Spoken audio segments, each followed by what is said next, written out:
Now, granted, living with ambiguity may be a little hard for Presbyterians to handle, a bit of a challenge given our propensity to do things decently and in order. It may jangle our nerves a little to step out without a well-planned itinerary, having first attended to all of the details.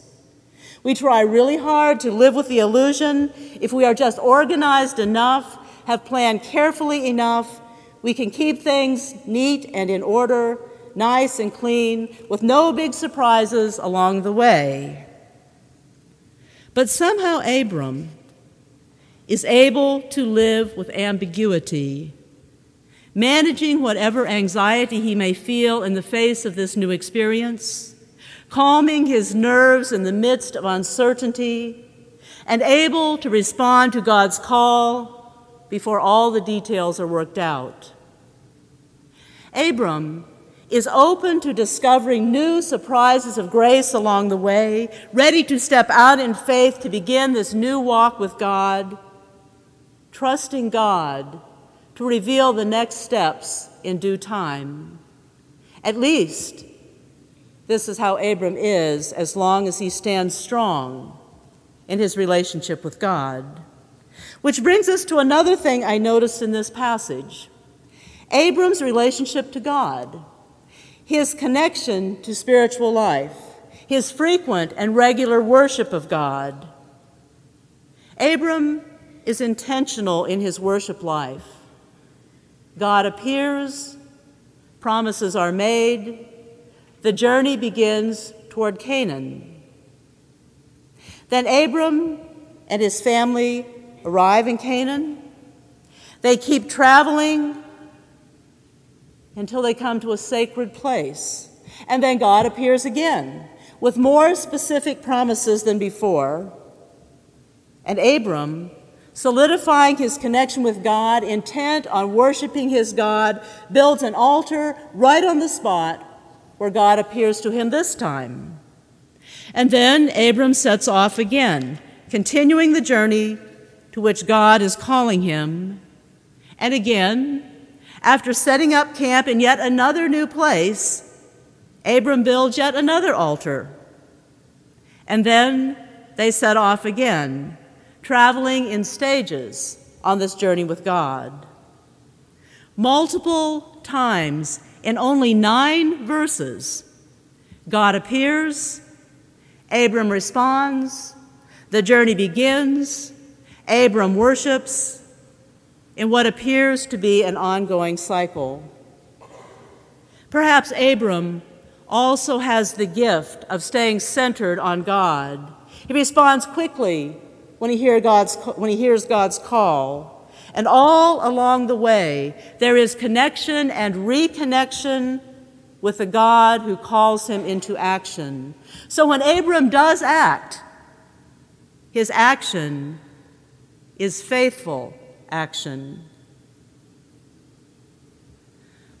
Now, Abram sounds like a deeply spiritual man, doesn't he? In line for the Religious Man of the Year award, probably. And indeed, this man Abram must have been extraordinary. After all, 3 large faith traditions are rooted in the stories of Abram, Sarai, and Hagar. Now, we know it's very true that religious conflicts around the world indicate unmistakably that the promise to Abram and that all the nations would be blessed through him has not yet become reality, not even these thousands of years later. But nevertheless, Judaism, Islam, and Christianity all trace their heritage to this one extraordinary man, Abram, and his family. Yet extraordinary Abram, later known as Abraham, is not perfect. He has family problems and conflicts. In fact, he has a ton of family problems that get bigger and more complex as life moves forward and the family gets bigger. He has problems with the neighbors, with political issues and political powers, with opponents and enemies. Sometimes he makes good choices in the midst of these issues, and sometimes he doesn't. Sometimes he acts extremely honorably, and sometimes he doesn't. In fact, if we read on in the story, we would find instances where Abram makes choices and takes action, really calling his integrity into question and leaving us scratching our heads wondering, what was he thinking? Because you see, Abram really is a very ordinary man, albeit a rather wealthy ordinary man, but an ordinary, everyday guy nonetheless, who follows God's call in the course of his day-to-day life to do extraordinary things. Abram has the gift of being fully human and allowing God to use his ordinary life in amazing ways that shape the very fabric of the world even today. I don't know why God singled out Abram. I don't know why God called this ordinary man and his family to this huge task.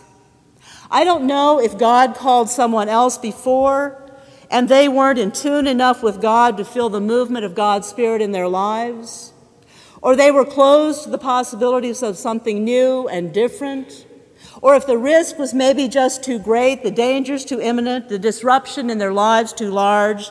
The text doesn't answer these questions. The text does tell us Abram heard God.